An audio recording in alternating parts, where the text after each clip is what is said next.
Hello and welcome to a Let's Play of Divinity Original Sin Enhanced Edition. Uh, this will be a blind Let's Play. I don't know much about the game. I looked through the character creation briefly, and the fact that how the game is a top-down, probably party-based role-playing game, but that's about it. So,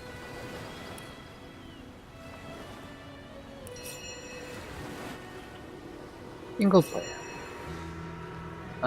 For difficulty modes, I looked through what these mean. Classic mode seems to be normal difficulty.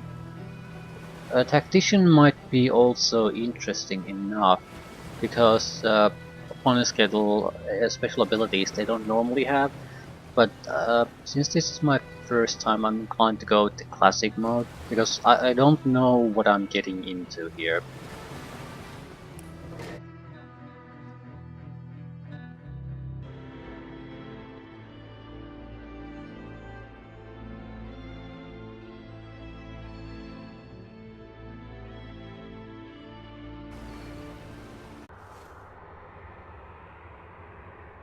Yeah, the one oddity here is that you sort of create a pair of characters to play with. There is an option to go with a single character, but I don't think that's a good idea on a first playthrough, especially because the setup is so odd otherwise.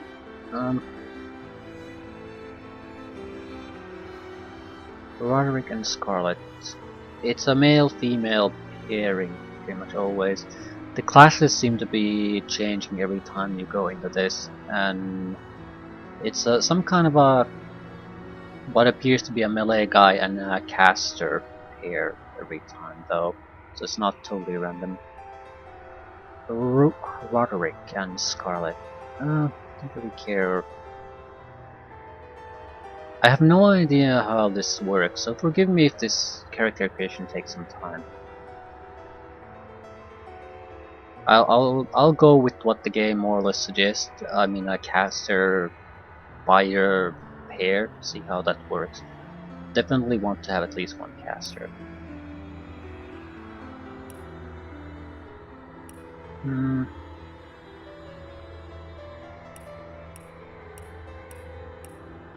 Question is, do I want to create my own character entirely or just pick a class? I don't really know what I'm getting into.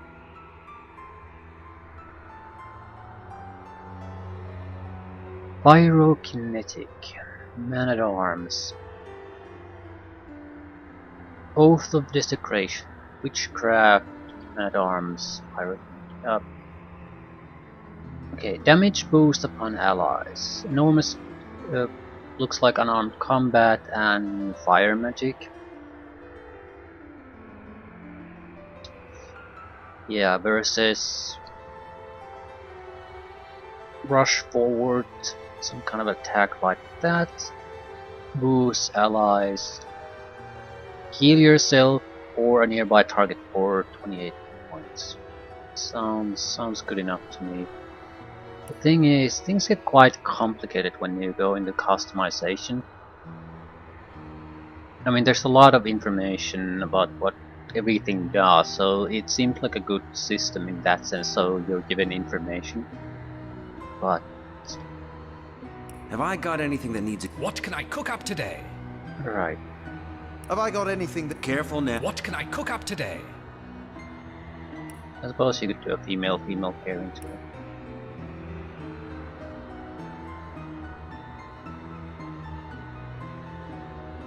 Underwear. Seriously? Why does it... Okay, that's a wizard underwear if I've ever seen one.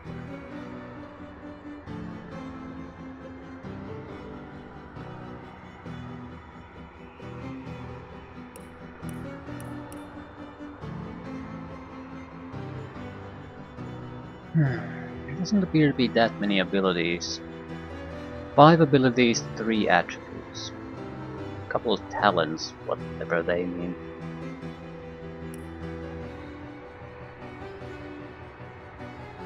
Okay.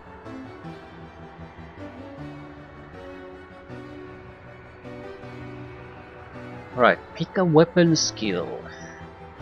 Defense skills. Skills. Personality. Craftsmanship. Nasty deeds. Ah, thievery. Nasty deeds seems like a bad translation or something. I have no idea how any of this works. With a two-man party, there's no way in hell you get to cover all of the relevant things you want. I mean, there is a cleric too, so you probably want some kind of a caster, some kind of a thief, some kind of a fighter, some kind of a healer. But it seems like you don't. These are not that strict of a class, so you probably mix things up a bit. I'd like to have someone who can do lockpicking. Determines what complexity of locks you can pick and how fast you can do it. I'd like to get into places. Some kind of melee combat could be worthwhile. Maybe wand. Damage of main hand wand attacks. Dagger, sword. Maybe a wand attack.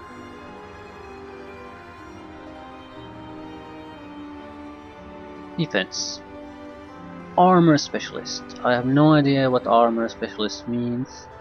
Can a mage even wear armor without penalties? No idea. Why would I be a shield specialist with a mage? That makes no sense to me. Saving throws against feared, mute, charmed, stunned, curse, slowed, petrified, decaying touch. Bodybuilding. So different type of status effects, more physical and more mental. I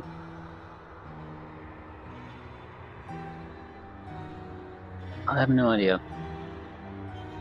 Let's go with willpower. We might be. No, I don't. Can we? Yeah, we can invest in other things. Okay. So there are no way tied to different classes here. You can just put a point somewhere. Multiple points. Yep. Okay, witchcraft.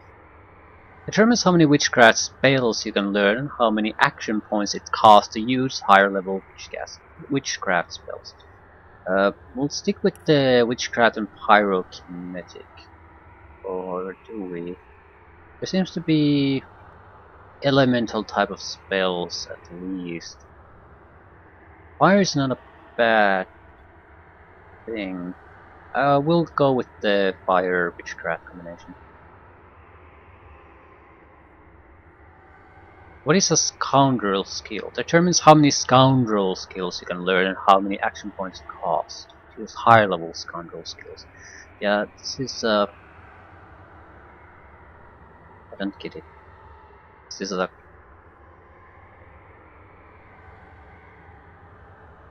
men-at-arms skills.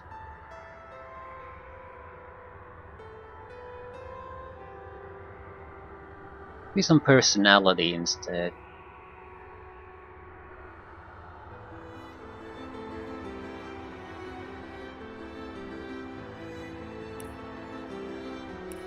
Right, so the cost seems to be 1 point for first level, 2 points for second level, probably 3 points for third level, and so forth. So it's easy to learn a lot of skills that hard to specialize in a lot of things. This seems to be more like a might and magic system, where you probably are better off focusing a couple of things instead of spreading your skills all about.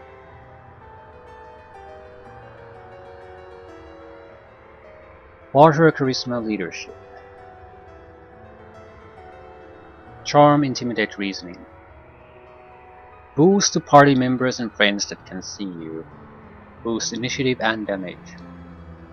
Luck of finding extra treasure improves your offensive rate. Maybe charisma.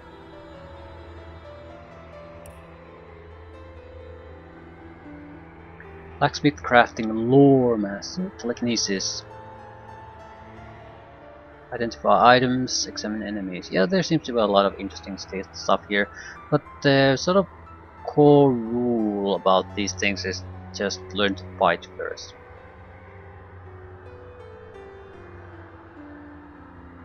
Who do we have?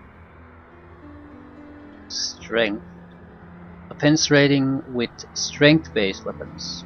Improves man-at-arms skills. How much you can carry, increases the weight of items you can move, and how far you can throw them. Okay, is that important?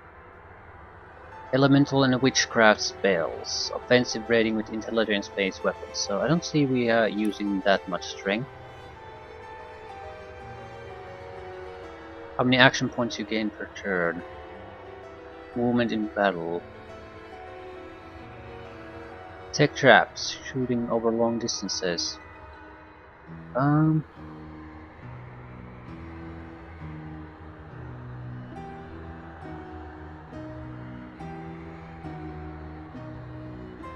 I'll take extra point of intelligence. Maybe perception.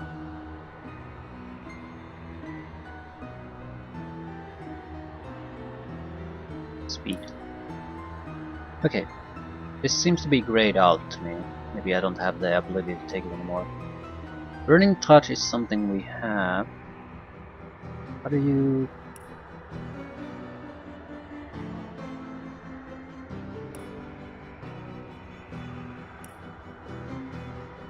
Okay. Men-at-arms, marksmanship, scoundrel. Okay, it's basically thievery skills, thievery combat. Then we have the elemental magic, witchcraft, special. Launch a magical missile from your staff that deals 14 to 20 slashing damage. Equip. Already equipped. Right, so, fire. Target gains temporary perception bonus, cures blinded. Not a good opening, I would guess. Set fire to a nearby target. Cast magic heat. Burning touch is much cheaper. Allows a saving throw, which does, I have no idea what. Probably resist the burning status that it causes. It said flare causes a warm status. No idea what that is. Okay, warm makes target a bit less resistant to fire spells, but more resistant to water spells. Burning does fire damage over time. All these have cooldowns. 4-1 turn thanks to high intelligence. So high intelligence means we can use abilities more often. Cooldown of 7 turns. Holy shit. I sort of like the flare more because it seems like I don't have to go to hot range to do it, but this seems to be something I could actually use in combat more often.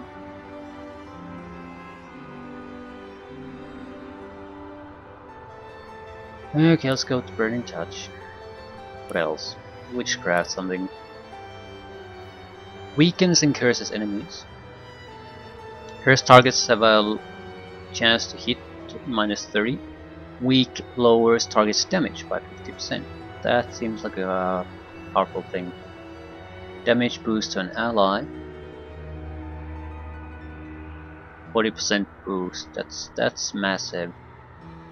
You can heal yourself. 5 turn cooldown.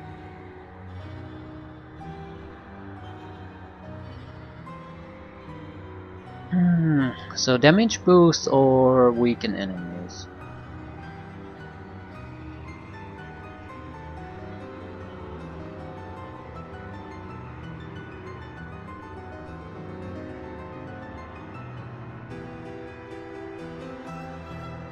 I'll do the damage boost.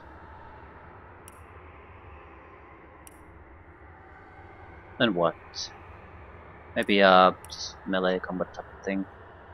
They offered the Crushing Fist. The enormous fist mashes your enemy and knocks them down. Don't deal all that much damage. The knockdown could be very effective. Makes target unable to move or act, so basically played out the fight for a turn, I guess. 2 turns. Immediately heal yourself or nearby target for 20 vitality. Can only be used once per combat. Still,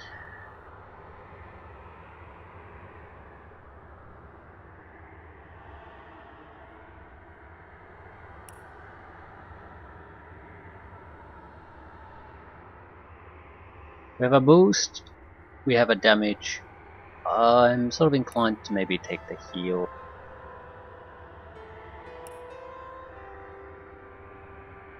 Why is it sort of grayed out? It's supposed to be right.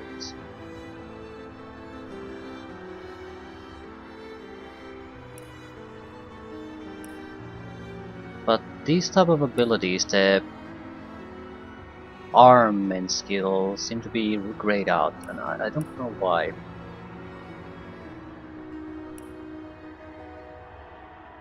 You need to take certain weapon skills to actually take them. Is there a requirement?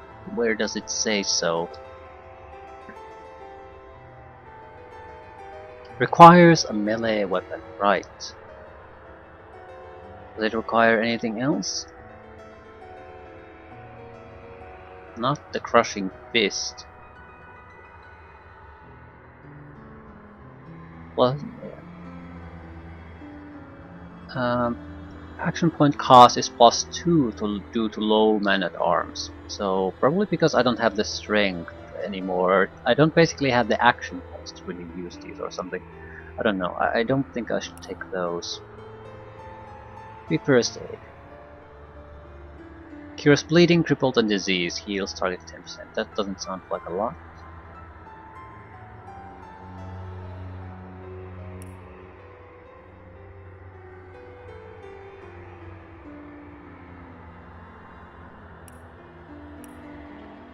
Maybe another elemental.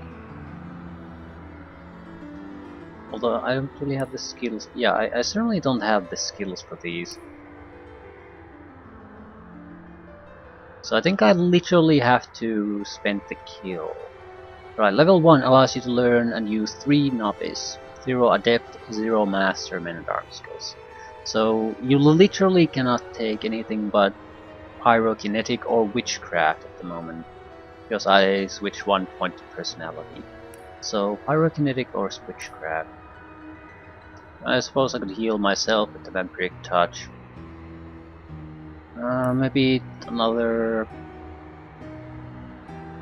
basically fire attack. Right. Not sure if this is a good idea, but it is what it is. I'd rather make my own mistakes. You don't have the required abilities for the skills or talents you selected. Okay. What talents do I select? Right. It's the talents that are the problem. Rush increases your turn action points and maximum action points by 2 when your vitality is below 30%. Why would I want this?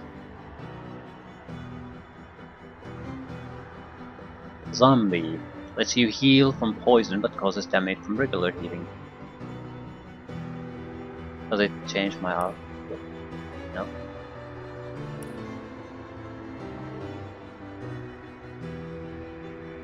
Backstabbing. Bully.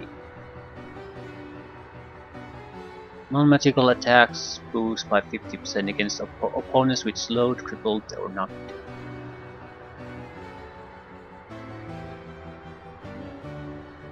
Lowers your action point cost of spells by 1 when standing in a surface of the same element. I have no idea what that means. Increases your range of spells and scrolls by 2 meters. Is that useful? 5-star Diner doubles the effects.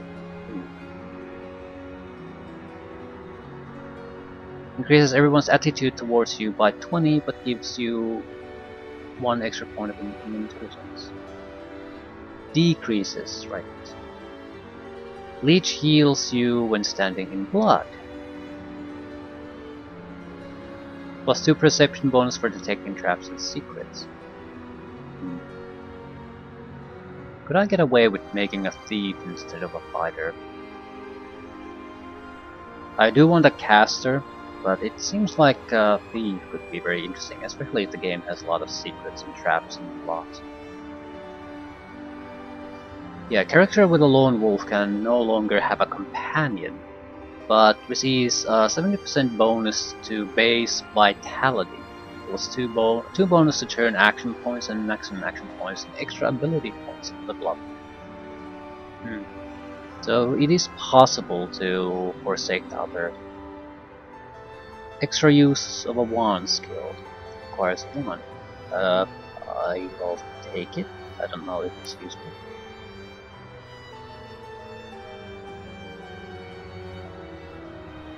Holy shit, every time you get a hit, your gear has a 50% chance of not losing durability, meaning equipment has durability. Doubles the amount of weight you can carry, that's probably useful. Talk to animals. 2 points in charisma, but you lose a point in intelligence.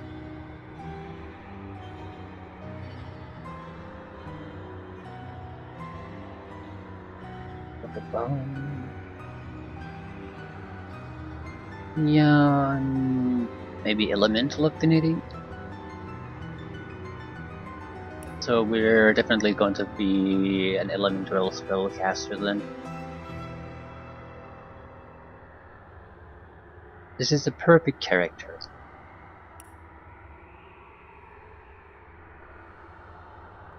Call it what you will. Battle mage in this case. I'm not sure how this is a battle mage, but whatever. And Scarlet. I suppose we could choose different names, but I don't see much of a point to do that. She also has red hair, so it's easy to remember.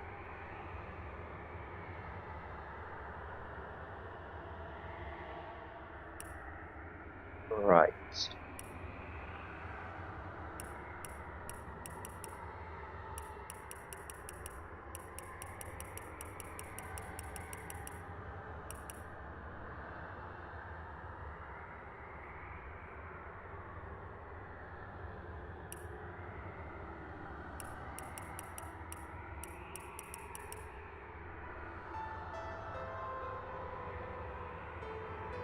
I don't want to be a knight.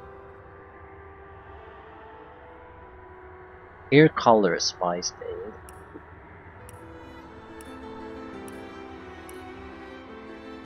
Autumn wine. Okay. Want to be a rogue of a sort. A rogue.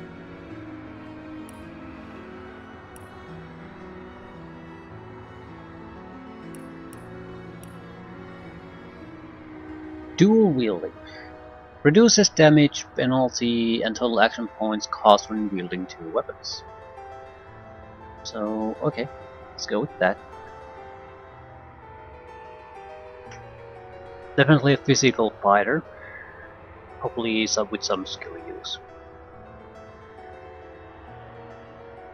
3 Navi scoundrel abilities and nothing else. And probably not a horrible idea. No personality, no craftsmanship. Telekinesis. You can move items from a distance. The higher your telekinesis score, the heavier the items you can telepathically lift, and the further you can move them. How is that craftsmanship? I guess it makes sense in the game. Okay, sneaking, pick it up. Where are my skill points?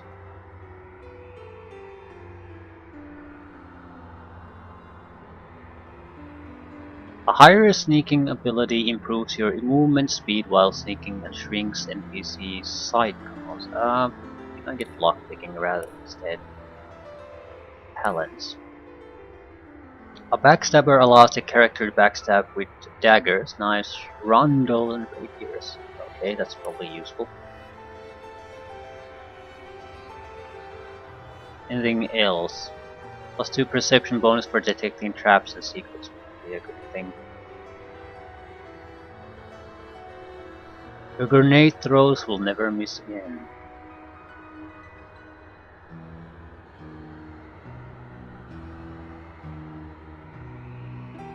Um,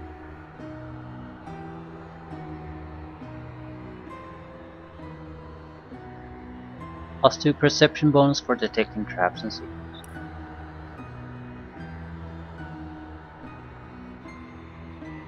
There are a lot of points in dexterity. Offense rating with dexterity-based weapons improves expert marksmanship, and scoundrel skills influences your defense rating and speed. Okay, seems reasonable enough. We can move a lot. We are accurate in fighting. But the skills.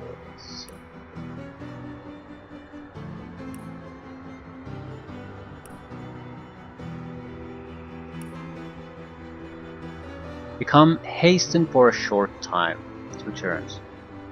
Hastened boosts the target's maximum action points by 3, starting action point by 3, and recovery action point by 2. Hastened also improves movement speed. Inflicts bleeding, it's a lot of slashing damage. Requires daggers, cooldowns. A lot of these require daggers apparently. Become one with the shadow. I have no idea what the hell that even means. 100% chance to set invisible status for 5 turns. Breaks when casting or attacking. Okay. And turn cooldown. Weakened target deals 21 to 33 slashing damage. Weak status lowers target's damage by 50 and strength by 2. Okay. Precise incision. Really fast track. The hasting sounds useful no matter what you do. Maybe we should take the walk in the shadows. I don't really have stealth abilities, but it might allow us to do something we can't do otherwise. At the same time, lacerate seems like a fairly basic attack, and if we need to probably alternate between the abilities because they have so long cooldowns.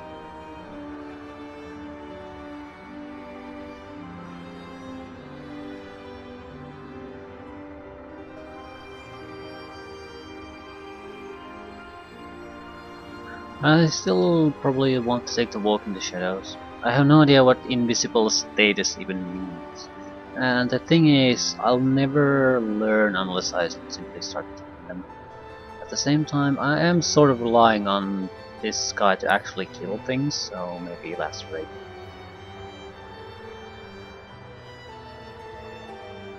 Right.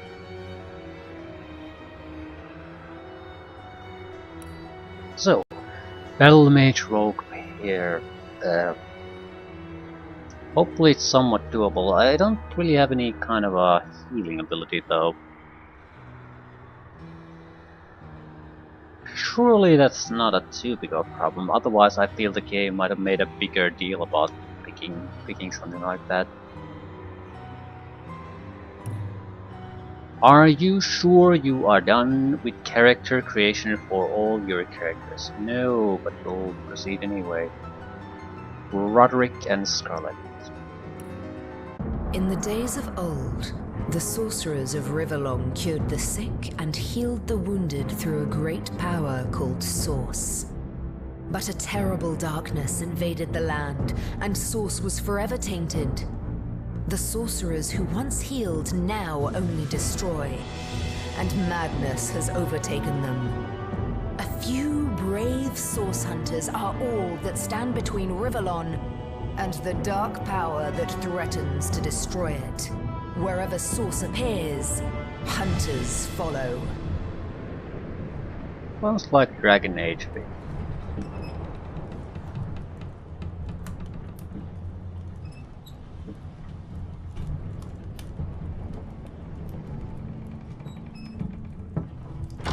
Rise and shine, Master Source Hunters. The captain wants you up on deck. Hear them gulls? Means we're close to shore. I don't ever you go in there, Master Source Hunters. City's full of undead, hungry enough for blood. But you're supposed to investigate that murder, ain't you? They say it's Source that did the counselor in. Source in a city like Sicil, nowhere safe anymore. Here they are, Captain Sir.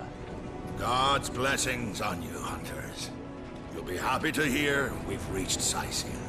But there's trouble offshore, so we'll have to sail in carefully. Here, have a look. Those are orc ships, and they're blocking our passage. We'll get you as close to the city as we can, and drop you off on the beach. Be wary now. Orcs are on the attack. Undead have closed every route out, and there's a sorcerer on the loose. If we're to get justice for the Counselor, you'll have to keep your wits about you. May the luck of the gods be with you both, Source Hunters.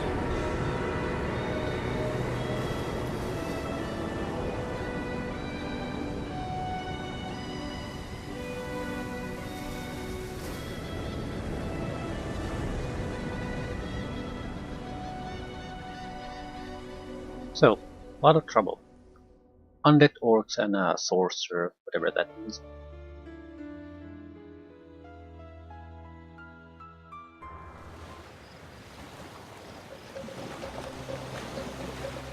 Right.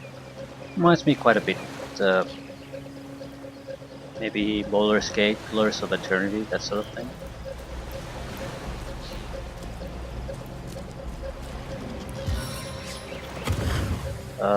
What did I do?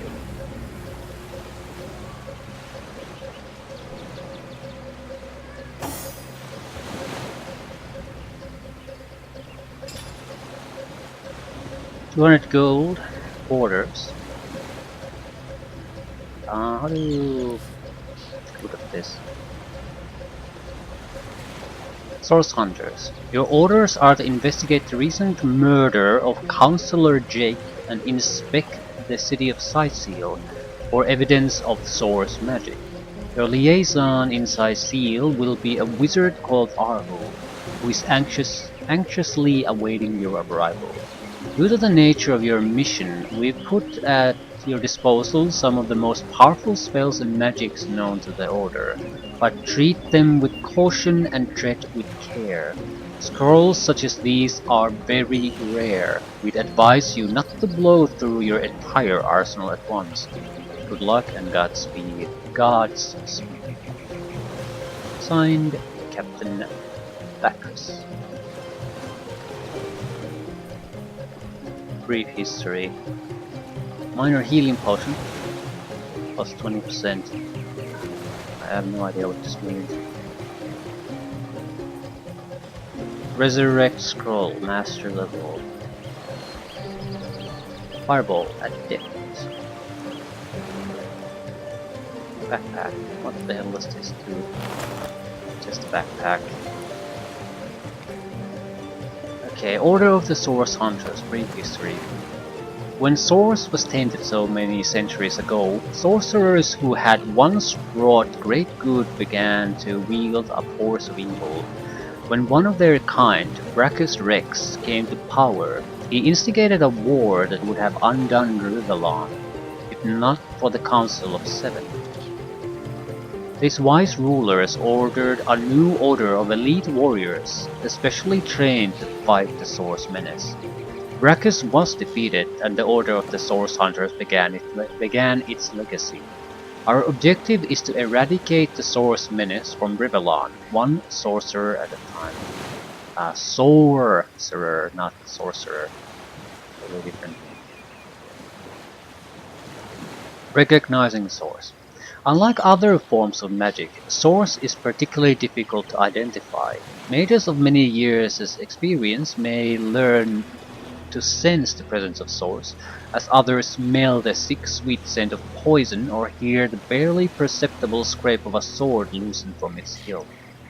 Source may be channeled through certain objects, weapons, gems, or metals.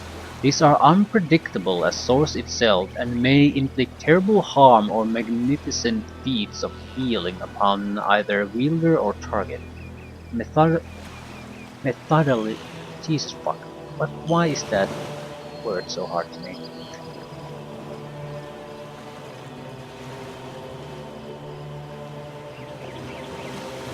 Methodology. Methodology of the Source Hunter. Ours is an order of cunning and cleverness as much as strength and power. The well-trained source hunter will examine and question, lift every barrel and analyze each testimony for the faintest breath of a clue. Nothing is insurmountable. If some knot puzzles you, mark its location upon your map and return to it when you learn a better method of untangling it. There are no limits to a source hunter's resolve. No riddle is unknowable, no foe is unbeatable, no mystery unsolvable. Okay. What do we have? Source Hunter's Sarong.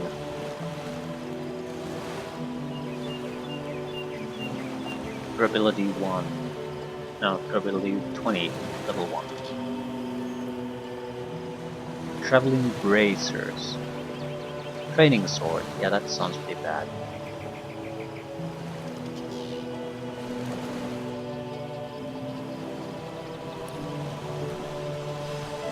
Source Hunter's Armor. Actual armor. Bracers. Fighting Knives.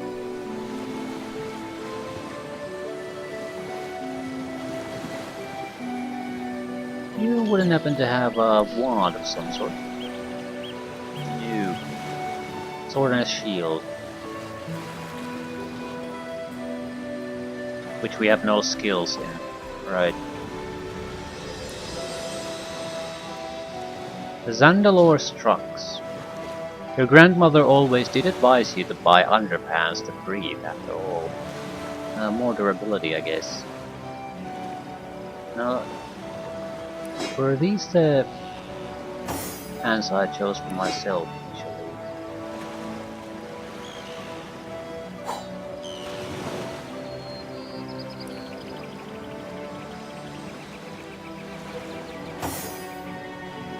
Golden Grail. Once an alchemist's simple bronze chalice, this grail was in just the right place at just the right time when its owner mastered the arts of transmuting base metals. He charmed the grail with the power to transform basic clothing and armors from simple cloth and steel to lavish gold, and he never ran out of cash again. Both seem to have 200 gold.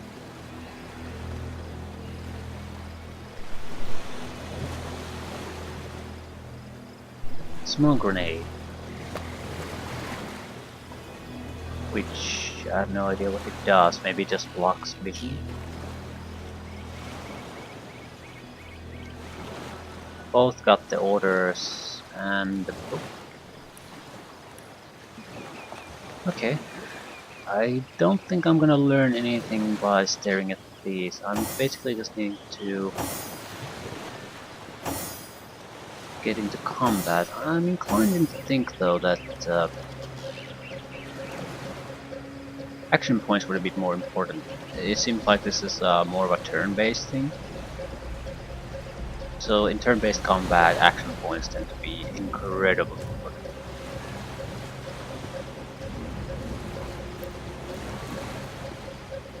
Do we have a map? Right. Sicil Harbor. Woe is me! Dry air, I sorry not. Right, I think I'll leave things here so the character creation is easily skippable. Okay. Tutorial log, maybe that would be worthwhile.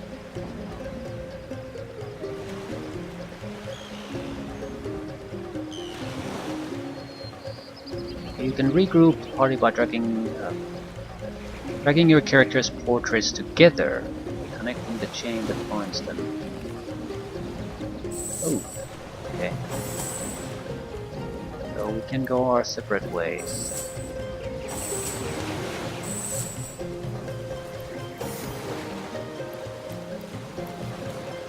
Cool, cool.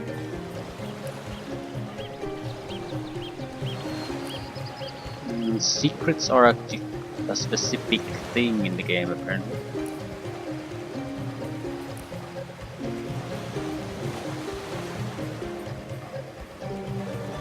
Our orders are clear. We have been sent to the to find the counselor's murderer.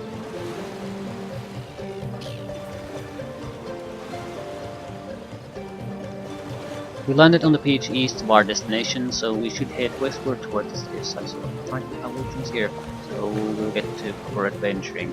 I'm feeling still very uncomfortable with the control system. That's to be expected.